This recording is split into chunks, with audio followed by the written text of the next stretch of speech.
Sud Radio Midi, Christine Bouillot. Bon, et on se la pose avec quelqu'un qu'on avait déjà reçu à l'époque quand on avait fait l'émission à Toulouse dans le café Le Florida. Nous sommes avec Julien Terrier, secrétaire CGT du CHU de Toulouse. Bonjour Julien. Bonjour.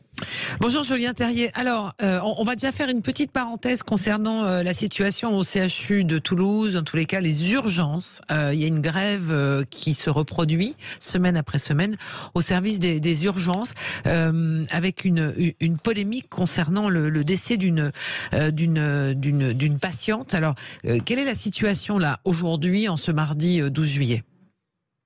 Donc déjà, on en est à un mouvement de grève qui est très fort et très étendu. C'est historique au CHU de Toulouse qu'on ait autant de personnel en grève aux urgences et qui s'est quand même, là on est sur une victoire quand même parce qu'on a en tout 30 équivalents temps plein qui vont être débloqués du fait de la grève dans toutes les urgences du CHU de Toulouse. Donc c'est déjà une première victoire des grévistes, même si ils ont une assemblée générale demain et se posent la question de continuer parce qu'il reste un point très important et un point, vous l'avez souligné, qui a posé des problèmes récemment, c'est de ne pas doubler les postes d'infirmières d'orientation. C'est un poste très important qui permet d'orienter les patients, mais surtout d'éviter les lits couloirs et d'éviter et de prendre en charge le plus rapidement possible, y compris les urgences vitales. Ouais. Et justement, il y a eu un problème donc dimanche dernier.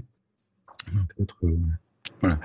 Il y a eu un problème dimanche dernier, pas du fait de la grève, puisqu'il n'y avait pas grève, la grève était le lundi, où une patiente a été prise en charge pas assez rapidement, du point de vue de l'infirmière d'orientation qui a écrit au directeur général, parce que justement elle était toute seule à ce poste-là, et une des revendications des grévistes est de doubler ce poste-là, et pour l'instant la direction ne veut pas. Alors ça veut dire qu'il y a quand même des avancées, ce que vous dites Julien Terrier, au niveau de la situation, et on pourrait retrouver une situation quasi normale aux urgences des hôpitaux de Toulouse ? En fait, pas encore puisqu'il manque l'infirmière d'orientation, mais on a quand même, du fait de la grève, gagné 30 recrutements en fait de personnel qui permettront de ne pas arriver jusqu'à la situation du CHU de Bordeaux, par exemple, oui, ou du CHU de Grenoble, de ne pas devoir fermer cet été. Parce que c'était ça l'objectif des grévistes, c'était d'obtenir du personnel pour ne pas avoir à fermer cet été, pour ne pas avoir à fermer même plus tard les urgences, ce qui est quand même une situation terrible. On ne comprend pas ce qui se passe à Bordeaux et à Grenoble, par exemple. Oui, parce qu'on revient sur la situation, donc on va y revenir sur l'ensemble des hôpitaux français. Il y a aussi Nice, il y a plusieurs hôpitaux maintenant qui décident de réguler en amont, donc de fermer leurs services en tous les cas et de faire un système de régulation. C'est ce qui est préconisé dans la mission flash de votre nouveau ministre de la Santé pour passer l'été. Lui dit c'est une situation, on va dire, temporaire. Vous, les syndicats, vous répondez quoi à tout ça ? On répond que, bon, déjà, que ça vient d'un gâchis dont on n'est pas responsable. Au contraire, on s'est battu, nous, pour justement rendre attractifs les métiers de soignants, pour pas qu'il y ait de défects de professionnels, parce que c'est ça qui arrive, c'est qu'on les professionnels s'en vont de l'hôpital parce que c'est trop difficile, les conditions de travail sont trop difficiles. Donc ça, on dit que depuis longtemps, il fallait régler la situation pour ne pas en arriver là. Ouais. Et maintenant qu'on en est là, c'est la pire des solutions qui est trouvée, c'est-à-dire celle de faire réguler par le SAMU, ce qui est pas du tout le bon schéma. Le SAMU est là pour les urgences vitales, ne doit pas réguler. Alors, certains disent que c'est, on va dire, mieux qu'espéré, ce système. Oui, mais nous, ce qu'on demande, c'est qu'il y ait un choc d'attractivité à l'hôpital. Alors, ce que vous demandez, c'est que des gens reviennent à l'hôpital, travailler. Oui, parce qu'on sait que plein de nos collègues ne veulent plus revenir à l'hôpital parce que les conditions de travail sont déplorables, parce que les salaires sont déplorables, parce que surtout, il y a une administration et un management qui est extrêmement violent. Et on l'a vu auprès des grévistes, là où il y a les menaces de sanctions auprès des grévistes. On va voir si la direction va jusqu'au bout, mais ils menacent en tout cas de sanctionner des grévistes. Et avec... là, par exemple, si on n'avait pas déposé de préavis de grève, s'il n'y avait pas une grève dure, on a demandé des réunions pour renforcer le personnel, des réunions normales d'instance, et rien. Il y avait pour eux, il n'y avait aucun problème. Là, à partir du moment où il y a une grève, il manque 30 personnes. Donc, il faut en arriver là pour ça. Donc, du coup, si on changeait de façon d'administrer les hôpitaux et qu'on donnait lançait un message à tous les soignants qui sont dans la région et qui seraient prêts à revenir à l'hôpital parce que c'est des métiers de passion, lancer un message que ça va changer à l'hôpital et qu'on va vraiment être sur le soin et plus sur l'austérité et plus sur les économies. Alors, je dis aussi à nos auditeurs, s'ils souhaitent témoigner au 0826 300 300 la situation sanitaire, la situation des hôpitaux, la situation du système de santé français aujourd'hui, ils peuvent nous appeler jusqu'à 13h30, 0826 300 300. Mais je reviens avec vous, Julien Terrier, délégué CGT au CHU de Toulouse, sur les annonces faites par le nouveau ministre de la Santé, donc qui avait été, je le rappelle, mandaté pour faire cette mission flash concernant les hôpitaux et les services d'urgence, et ces préconisations, les 41 points de préconisation, il les a donc envoyés aux différentes ARS, si je me trompe pas, pour leur demander de les mettre en application, et notamment les efforts de rémunération pour toutes les périodes de garde, le travail de nuit, notamment les week-ends fériés comme le 14 juillet qui se profile. Bon, vous dites c'est des rustines, ou c'est mieux parce que rien, et on doit continuer à faire ce choc d'attractivité derrière, ce que vous dites? Oui, parce que c'est des choses globales qu'il faut faire, c'est surtout sur les conditions de travail, c'est-à-dire d'annoncer qu'il y aura un minimum d'infirmiers pour un nombre de malades. Ça, c'est très important parce qu'on est en France, un des systèmes de santé où on est le moins couvert, où les malades sont moins couverts par des professionnels de santé, en fait. Il y a des régulations beaucoup plus strictes en Espagne, en Belgique, et ça, il faut qu'il y ait des normes, en fait, on appelle ça des normes de nombre de patients par infirmier, ou par binôme infirmier-aide-soignant. Ça doit être annoncé très rapidement. Et on a vu qu'il y a beaucoup de gens qui reprennent, en fait, ce slogan-là, parce que cette revendication-là, parce que elle est fondamentale, et c'est la sécurité des soins qui doit être assurée. Donc ça, c'est une chose qui n'est pas annoncée par le gouvernement, mais pour cause, parce qu'il faudrait investir énormément d'argent dans les hôpitaux pour ça. Revaloriser les gardes et les nuits. Oui, parce qu'on est payé, nous on est payé 1,07 € de plus par heure de nuit travaillée. Donc c'est absolument ridicule, évidemment qu'il faut le faire. Sauf qu'on l'a demandé pendant le Ségur et ça a été refusé pendant le Ségur. Donc du coup là, ils arrivent toujours au bout du bout pour devoir revaloriser ça. Il faut savoir que ce sont des indemnités, donc des primes, et qui ne comptent pas pour la retraite. Donc ça aussi, il y a un problème de fond qu'il faut augmenter, c'est les grilles de salaire, c'est les carrières, vraiment, les évolutions de carrière de tous les hospitaliers qui sont vraiment trop basses, quoi. Si on compare avec d'autres métiers, c'est vraiment trop bas. Alors, vous ne bougez pas, Julien Terrier, il y a aussi des commentaires sur les réseaux sociaux et des questions également sur la réintégration des soignants qui avait été suspendue. On va y revenir avec vous également au 0826 300 300 et avec vous, Julien Terrier, jusqu'à 13h30. Et dépêchez-vous, il reste quelques minutes et puis nous sommes avec Julien Terrier encore un quart d'heure et puis dans 13h30, Jacques Pessis. Sud Radio Midi, Christine Bouziou.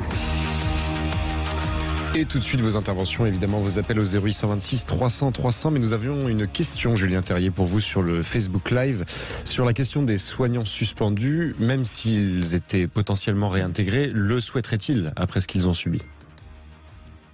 Est-ce que vous avez des retours? C'est une vraie question. C'est une vraie question. C'est une très bonne question, puisque évidemment qu'il faudrait réintégrer c'est un scandale ce qui s'est passé d'avoir suspendu des soignants non vaccinés. C'est horrible au moment où on a le plus besoin. En plus, la loi permettait de faire autrement, de leur trouver des postes où ils étaient moins exposés. Donc, ça a été une violence rare. Alors, est-ce qu'ils auront envie de revenir? Effectivement, c'est une très bonne question parce que, au vu de la violence dont ils ont été traités pire que s'ils avaient fait une faute, en fait. Pire que s'ils avaient fait une faute sur un patient, quoi. C'est terrible. Donc, peut-être qu'effectivement, ils auraient du mal à revenir dans une administration, une aussi violente et aussi parce qu'en plus on a une particularité au CHU de Toulouse, c'est que même si on a tardé à se vacciner, mais qu'on s'est vacciné, on n'a pas le droit de réintégrer son service. On doit réintégrer un autre service comme une sanction, en fait. Donc ils rajoutent des sanctions aux sanctions. C'est assez terrible. Donc c'est une vraie question. Est-ce que les soignants qui ont été suspendus vont vouloir réintégrer? Je pense que certains oui. On a des témoignages de certains oui, mais beaucoup non. Ce que vous dites, c'est qu'ils auraient pu être mis à d'autres postes où ils étaient moins exposés au virus, ou en tout cas aux personnes fragiles? Tout à fait. La loi du 5 août permettait de mettre ces personnels sur des postes sur lesquels ils n'étaient pas exposés. Alors, On a une auditrice Absolument, également. nous sommes avec Betty qui nous appelle de l'Hérault et qui est elle-même infirmière libérale. Bonjour Betty. Bonjour. Bonjour Betty, Bonjour. on vous écoute.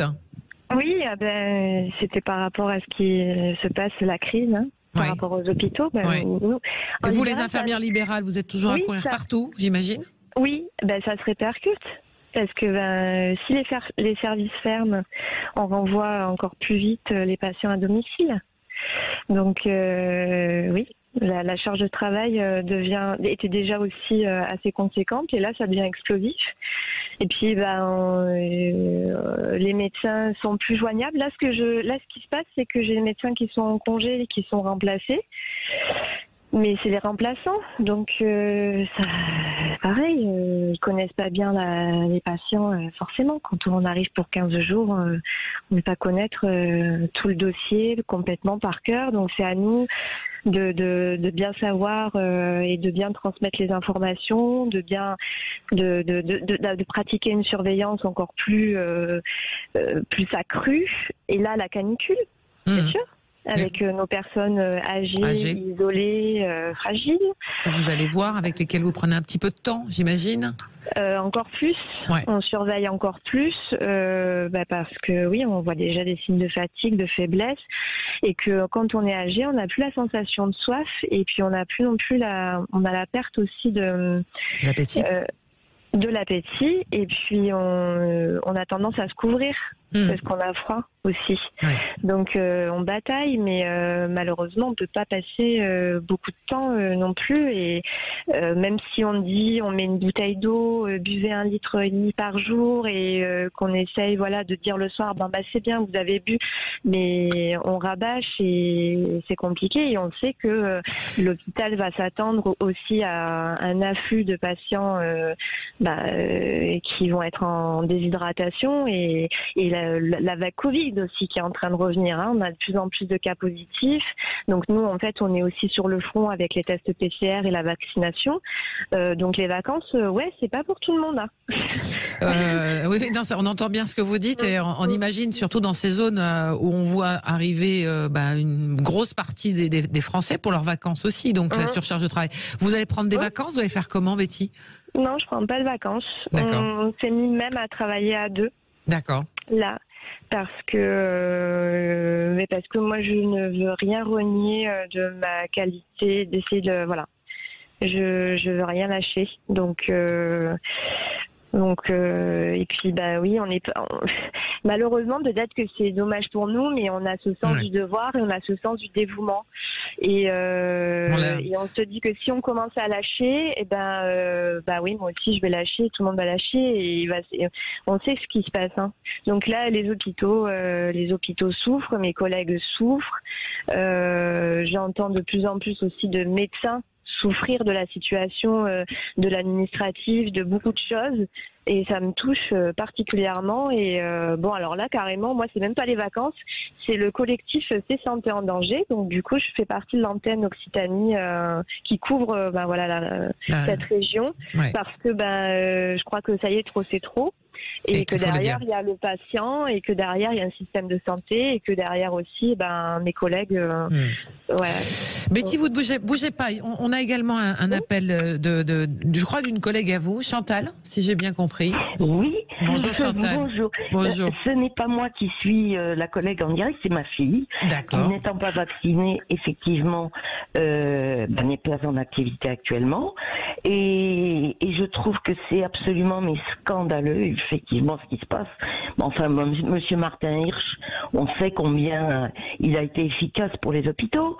Et je trouve que pourquoi personne ne parle d'un droit d'entrée payant à l'hôpital, ce qui permettrait d'avoir moins de bobologie, parce que les Français ont l'habitude d'aller pour 3 fois rien à l'hôpital, encombrer les urgences, et parce qu'ils ne veulent même pas faire la vente de l'argent. On va poser la question à Julien Terrier.